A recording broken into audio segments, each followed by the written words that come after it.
용해인 의원 질의해 주십시오. 네, 기본소득당 용해인 의원입니다. 이상민 증인 질문하겠습니다.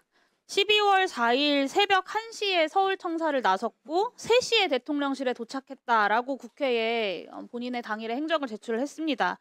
국회 계엄 해제 직후에 계엄이 지속되던 2시간 동안 어디 가서 뭐 하셨습니까? 증언하지 않겠습니다. 누구 만나셨습니까?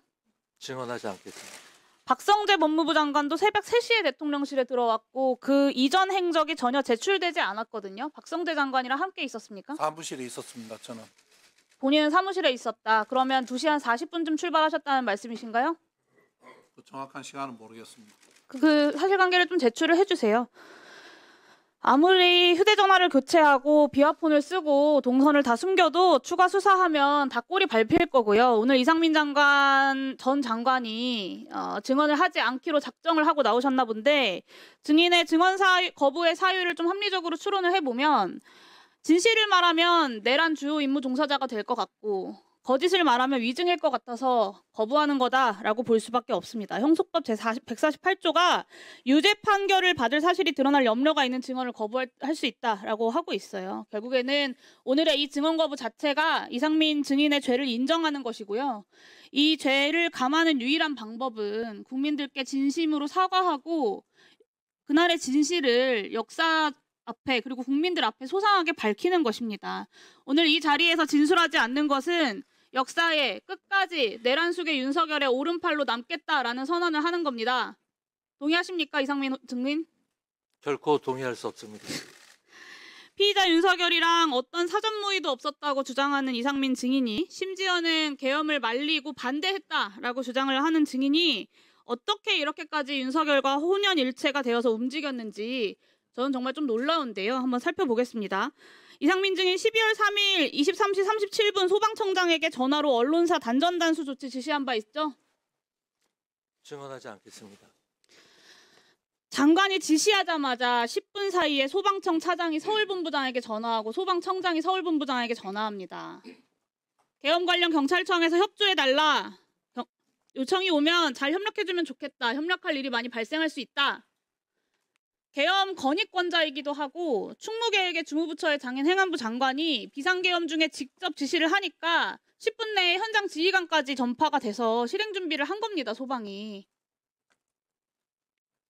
10분 뒤에 소방청장이 똑같은 내용으로 경기본부장에게도 전화합니다. 언론사뿐만 아니라 선관위 단전단수 사전 계획한 바 있습니까, 증인? 증언하지 않겠습니다. 어디까지 실행된 건지 추가 확인되어야겠지만 이상민 장관이 오늘 증언을 거부하고 있지만 소방청장과 소방공무원들의 증언도 그렇고 그날의 행적도 그렇고 아주 구체적이고 직접적인 지시들이 있었습니다. 저는 소방청장에게 내렸던 이 지시만 해도 이상민 증인은 이미 내란 중요 임무 종사자라고 확정해야 된다라고 보고요. 계엄 문건을 받은 최상목, 조태열 장관처럼 피의자 윤석열이 콕 집어 불러 모았던 8시 멤버 또한 개별적인 계엄 지시를 받았을 가능성을 배제할 수 없게 되었다라고 봅니다. 수사당국에서 철저하게 보안 수사해야 된다고 봅니다. 다음 23시 30분 윤석열이 조지호 청장에게 수차례 전화해서 국회 들어가려는 국회의원들 다 체포해, 잡아들여, 불법이야, 포고령 위반이야, 체포해라고 지시 압박합니다. 그때 이상민 증인 뭐 했는지 기억하시나요? 증언하지 않겠습니다. 23시 26분 서울청사 도착하자마자 23시 34분에 윤석열이 조지호에게 전화한 지 정확히 4분 후에 조지호 청장에게 전화했습니다. 맞습니까? 증언하지 않겠습니다. 뭐라고 했습니까? 국회 진압 중에 지원할 거 없냐라고 물어보거나 포고령 위반이다. 자신 있게 국회의원들 끌어내려라 라고 지시한 바 있습니까? 증언하지 않겠습니다. 증언하지 않지만 그날의 행적은 이미 다 드러나 있습니다. 3분 뒤인 23시 37분에 소방에게 전화해서 경찰 단전단수 지원하라고 지시합니다. 이게 윤석열이 경찰을 압박한 지 10분도 안 돼서 다 벌어진 일들이에요. 0시 30분에 윤석열이 이진우 수방사령관에게 전화해서 아직도 못 들어갔어? 본회의장 들어가서 4명이 1명씩 들쳐업고 나오라고 해. 경찰 소방에 내란을 동원하고 내란이라고 압박합니다. 이때 증인은 긴급 간부회의 그리고 경찰은 지휘부 회의를 갖습니다. 그 직후인 0시 39분에 경찰이 행정안전부에 재난안전통신망 이동기지국 설치를 요청합니다. 이 이동기지국이 출동한 곳이 딱 3곳이에요. 국회의사당, 그리고 국회의장 공간이 위치한 한남동 공관촌, 그리고 대통령실 인근입니다. 이 공간이 어떤 곳이냐면요. 계엄 당시에 수방사 군 병력이 배치됐던 곳과 정확히 일치합니다. 0시 56분에 수방사가 서울시에 군경합동상황실 개소를 문의했다는 것은 이미 알려진 사실이고요.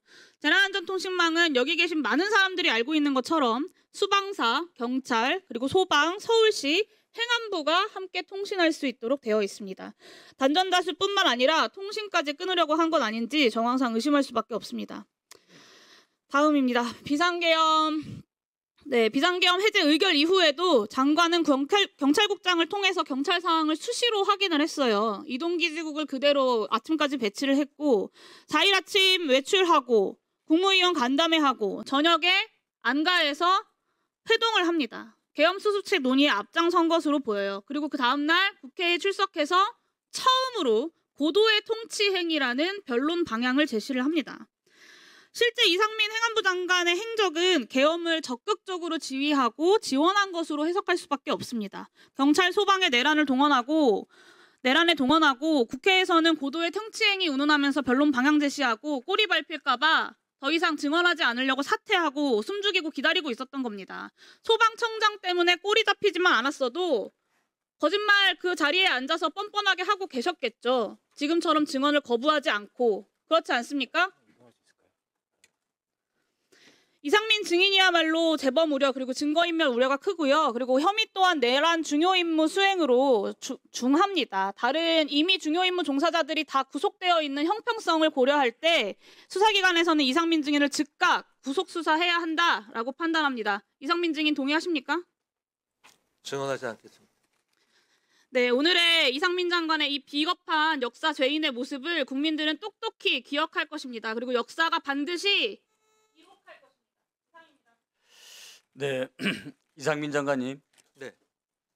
이상민 장관 입장에서 역지사지로 이해하는 측면도 있습니다만은 누구나가 형사소출을 당하거나 또 유죄 판결이 사실이 드러날 경우에는 증언을 거부할 수도 있습니다. 그러나 반면에 정당한 이유 없이 거부하면 이 또한 3년 이하의 징역과 3천만 원 이하의 벌금을 받는 것도 사실입니다. 그러나 이 역사적 또 현실적 이 법적 제재 또 증언에 관한 거부를 떠나서 이 중차대한 역사적 시점에서 옳고 그름의 시비곡절은 곡학 아세의 자세가 아닌 국민을 위해서 정말 역사의 기록은 그 유물을 떠나서 반드시 남겨야 되지 않겠습니까? 이 소중한 시간에 거부한다 이러면 저는 안 된다고 생각합니다. 다시 한번 재고를 촉구합니다.